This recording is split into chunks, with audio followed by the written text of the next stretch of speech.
Welcome back, ladies and gentlemen. Today we are going to be reviewing Escape Room 2 Tournament of Champions. This movie kind of is like the first one where these characters are put into a bunch of different rooms in which they have to survive. The most notable ones to me is when they're on the beach trying to find a way out of that. Um, Certain parts of the sand start to have them sink into the ground. So trying to adapt and figure out how things are done within this are always crucial.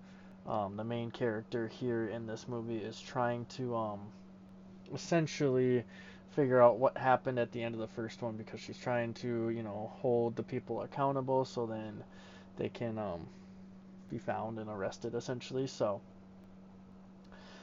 we see Zoe trying to do that throughout the movie. Sorry, I was trying to figure out her name again, but aside from that, we see a few other, parts within this movie that are kind of interesting. The one that I found most interesting and a little bit of fun throughout this movie is the fact that the street scene that they have, where the rain comes down and it's basically burning people because of the chemicals within it. One of the characters does not feel pain, so she just stays out and deals with it because she doesn't feel that pain, which I thought was kind of interesting because we haven't really seen too many characters like that in any horror movie where they just kind of accept the fact that their body does not know what pain is, so then they just go about it and let it be, which for me is nice to see because it's a little different than most movies. We don't typically see it. I think the only other movie I've seen like that is Novocaine, and that's not even a horror movie. So aside from that, we do see the likes of Amanda appear later on within the movie, now working for the game makers.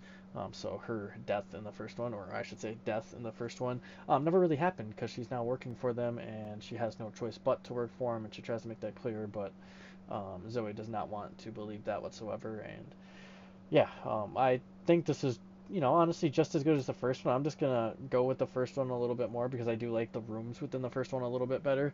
Um, I think the second one was a little more complex on those and maybe could lose a few people. But I will say the first one was pretty good. The second one was pretty good as well. I mean, for me, escape rooms are always fun to do just in general, but then to actually see a horror movie made about them was great. So I love these movies and I highly recommend them to anyone who wants to watch them. Um, Pretty solid movie overall, and that's all I really have to say about it. So, as always, I appreciate you guys for stopping on by, and we'll see you guys in our next video.